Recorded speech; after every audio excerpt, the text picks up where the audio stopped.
Mobil dinas Kapolsek Arjasa, AKP Kusmiani ini rusak parah usai mengalami kecelakaan tunggal di Jalan PP Sudirman, Kota Situbondo, Jawa Timur. Peristiwa terjadi pukul 3 sore ketika AKP Kusmiani dalam perjalanan pulang dari Polsek Arjasa menuju rumahnya di wilayah Panarukan. Ia diduga kehilangan kesadaran saat mengemudi mobil hingga mobil yang dikendarainya menabrak pohon di tepi jalan. Petugas dan warga sekitar langsung mengevakuasi korban ke UGD Rumah Sakit Elizabeth di Situbondo. Tenaga medis sempat melakukan tindakan resusitasi jantung paru RJP, namun nyawa korban tidak tertolong. Dugaan sementara, korban mengalami serangan jantung, namun proses penyelidikan tetap dilakukan untuk mencari penyebab pastinya. Kapolres Situbondo, AKBP Rezi Darmawan, menyampaikan duka mendalam atas wafatnya perwira yang dikenal berdedikasi tersebut. Kami mendapat kabar terjadi laka tunggal di depan Kodim mengendarai kendaraan dinas yang dikemudikan oleh salah satu Kapolsek, dan begitu dibawa ke rumah sakit yang bersangkutan tidak tertolong dan sudah dinyatakan oleh pihak rumah sakit meninggal dunia. Penyebabnya sendirinya kecelakaan ini karena dugaan sementara kalau berdasar dari keterangan dokter tadi yang menangani, diduga pada saat mengemudikan terkena serangan jantung. Laka lantas ini telah ditangani unit Gakum Satlantas Polres Situbondo. Dari Situbondo, Jawa Timur, Rizky Amirul Ahmad, iNews melaporkan.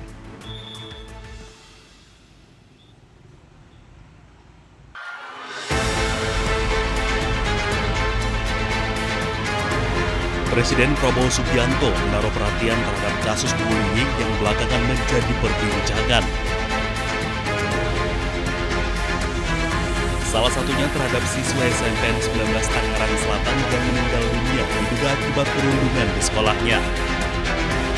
Prabowo menegaskan akan mengatasi maraknya perundungan tersebut. Semua pendidikan kita perbaiki, ya. Terima kasih. Hah? Apa? Ya, itu harus kita atasi, ya. Oke. Sementara itu, Menteri Pendidikan Dasar dan Menengah Abdul Muhyi akan membentuk tim khusus di sekolah-sekolah untuk mencegah kasus kekerasan dan bullying yang kian marak. Tim yang ada di sekolah-sekolah dengan pendekatan yang lebih humanis, komprehensif dan partisipatif. Nanti melibatkan orang tua, melibatkan murid dan juga masyarakat, sehingga berbagai kekerasan selama ini terjadi mudah-mudahan tidak terulang lagi di masa-masa akan datang. Kasus bullying sejak tahun 2020 hingga 2024 terus meningkat. Per 2020, KPAI mencatat data bullying 91 kasus dan terus meningkat hingga 573 kasus pada tahun 2024. Bullying juga terjadi di media sosial. SafeNet mencatat bullying dilakukan oleh 26% siswa SD, 25% SMP, dan 18,75% siswa SMA. Tim Liputan iNews melaporkan.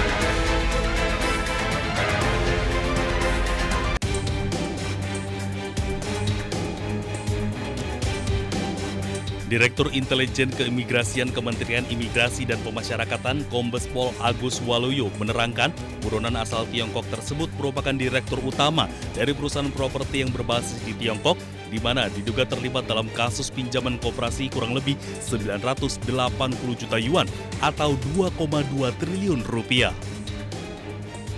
Status buronan ini melekat kepada pelaku usai diduga melarikan diri ke Indonesia usai gagal melunasi pinjaman koperasi tersebut.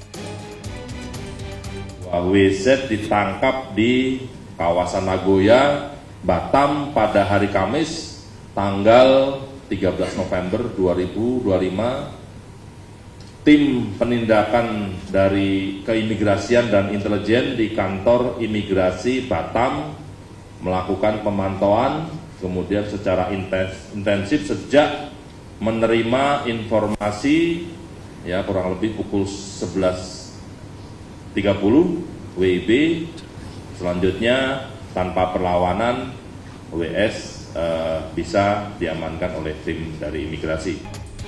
Sementara itu, pelaku dikategorikan sebagai pelaku kejahatan keuangan berstatus daftar pencarian orang kepolisian internasional sejak 11 November lalu. Yang bersangkutan termasuk kategori financial fugitive, jadi pelaku kejahatan keuangan, dan sudah dimasukkan dalam daftar pencarian orang di negara Cina, di Tiongkok sana.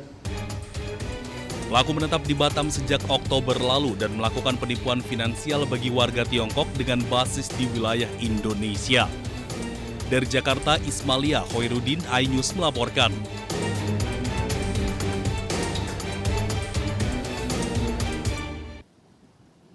Ya pemirsa, saat ini saya sedang berada di pesisir utara Jakarta, tepatnya di kawasan Pantai Mutiara, Pluit, Jakarta Utara. Di mana di tempat kami melaporkan saat ini, ketinggian permukaan air laut lebih tinggi dari daratan.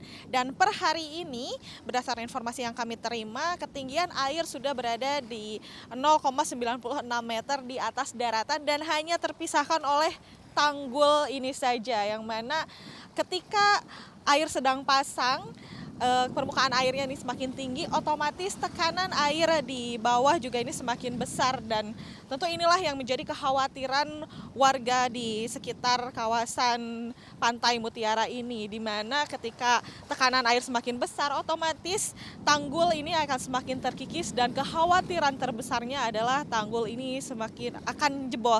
Dan selain itu juga tadi sudah dilihat bahwa ada sampah-sampah juga yang mana itu juga bisa mengikis permukaan tanggul, sehingga itu kekhawatiran terbesarnya adalah tanggulnya jebol. Dan kalau kami bisa tunjukkan pemirsa, ini nampak sekali, terlihat jelas di sini bahwa tanggul ini terlihat sudah beberapa kali ditinggikan, karena terlihat seperti ada tambalan di sini, yang mana ini kalau melihat langsung ini terlihat jelas bahwa di tambalan-tambalannya tersebut ini terlihat basah. Artinya ketika air sedang tinggi, ini air itu bisa rembes di tambalan-tambalan tanggulnya itu. Jadi, dan informasi terbaru pun baru-baru ini ketika air sedang pasang dan angin juga sedang kencang, ini air itu bisa menyiprat hingga ke daratan karena ombaknya yang cukup besar dan permukaan airnya yang memang cukup tinggi. Nah, baru-baru ini juga ramai diperbincangkan di media sosial bahwa mantan Gubernur Basuki Cahayapurnama atau Ahok ini mengatakan jika tanggul ini jebol maka akan terjadi banjirop yang cukup besar, di mana jangkauannya ini bisa sampai ke Monas, yang mana Monas itu merupakan pusat dari kota Jakarta. Namun Gubernur Pramono Anung juga sudah menanggapi hal tersebut dan mengatakan bahwa sebetulnya tanggul ini aman, namun juga sudah ada upaya-upaya yang dilakukan oleh Gubernur Pramono Anung seperti mempercepat pembangunan giant sea wall dan juga menormalisasi waduk dan juga kali-kali yang berada di sekitar kawasan pesisir Jakarta Utara, dan tentunya ini untuk meminimalisir terjadinya tanggul jebol ataupun permukaan air laut yang semakin tinggi. Dari Jakarta, Wenda Nura, Leman, Raga Firdaus, iNews melaporkan.